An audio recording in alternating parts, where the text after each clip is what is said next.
আল্লামা সাঈদীর যখন মারা হলো, সাঈদী তখন ছিলেন জেলখানায়। কথা বলেন ঠিক না বেঠিক? হঠাৎ করে সকালবেলা একদল লোক যেয়ে বলতেছে, হুজুর এই সাদা কাগজে সই করেন। আল্লামা সাঈদী বললেন, কেন? ভাই এখানে লেখা আছে আপনি অসুস্থ।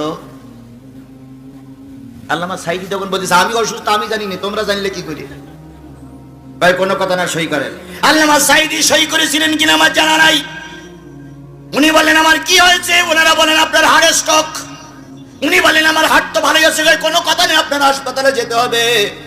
আল্লামা সাঈদী ওখানে বিড়বিড় করে কি যেন বলতেছিলেন। একজন পাশের থেকে যে শুনতেছে, ও আমার রব, এরা যে পরিকল্পনা গ্রহণ করেছে, হয়তো এরা আমাকে আর ফিরাইয়ে আনবে না।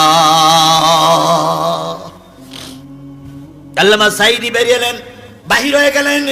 যখনই বাহির হলো, তার বিছানাপত্র যে জায়গায় ছিল সে জায়গাটা পরিষ্কার করে দেওয়া হলো। নাসেরা ডাক্তারদের জিজ্ঞেস করা করছে, এই জায়গা পরিষ্কার করলেন কেন? কয় হুজুর যাচ্ছে, হুজুর আর এখানে ফিরে আসবে না। তার মানে ওদের পরিকল্পনা হয়েই গেছে, আল্লামা সাঈদীকে আজকের ভিতরে মেরে দেওয়া হবে। আল্লামা সাঈদী গাড়িতে চড়ে আসলেন, হাসপাতালে যাবেন। ওনাকে বাধ্য করে করতেছে হাসপাতালে নেওয়ার জন্য। যখন গাড়ি থেকে নামলেন, অ্যাম্বুলেন্স থেকে নামলেন, একটা হাসি তিনি দিয়েছিলেন। সেই হাসিটা প্রায় সবার মোবাইলের ভিতরে এখনো রেকর্ড করা আছে। ও আমার ভাই, সেই হাসিটা আমিও দেখেছিলাম। তার ছোট্ট চিকন লাল গোবের ভিতর দিয়ে, লাল দাড়ির ভিতর দিয়ে মুক্তার মতন দানা মার্কা দাঁতগুলো দিয়ে যখন জাতির সামনে হাত উঁচু করে একটা হাসি দিলেন, 18 কোটি মানুষ তখনও ভাবিনি আল্লামা সাঈদী অসুস্থ। এরপরে তাকে হাসপাতালে নেওয়া হলো। তার চিকিৎসা যখন শুরু করবেন, তিনি বলেছিলেন, আমার চিকিৎসা করার আগে আমার একটা সন্তানকে আমার পাশে দাও, অথবা আমার প্রাইভেট ডাক্তার আমার পাশে দাও, অথবা আমার সংগঠনের কোনো একজন নেতা কর্মী আমার পাশে দিয়ে চিকিৎসা দাও। ওরা বললেন, হুজুর বাইরের কোনো লোক আসার অনুমতি নাই। ওনাকে প্রথম ঘুমের ইঞ্জেকশন দেওয়া হলো। উনি ঘুমাইছিলেন। হঠাৎ করে দুইজন তিনজন নতুন ডাক্তার ভিতরে ঢুকলেন। হাতে একটা ওষুধের শিশি। ওই ওষুধের শিশির গায়ে কোনো নেম প্লেট মারা ছিল না। এরপরে একটা সিরিজ নিয়ে আসলেন, যেটা দিয়ে ওনাকে ইঞ্জেকশন করবেন।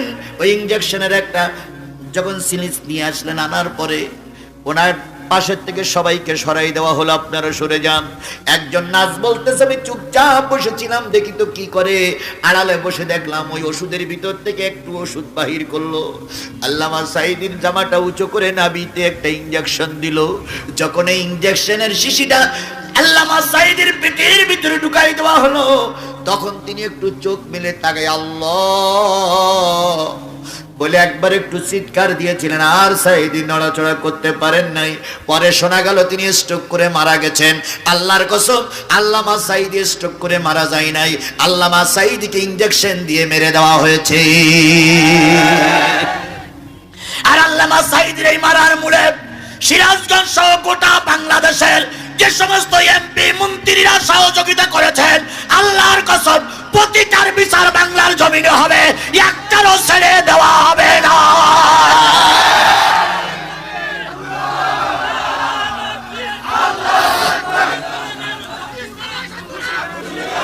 আল্লামা সাঈদী তুমি মরুনি, শহীদ হয়েছ তুমি এটাই জানি। আল্লামা সাঈদী তুমি মরুনি, শহীদ হয়েছ তুমি এটাই জানি।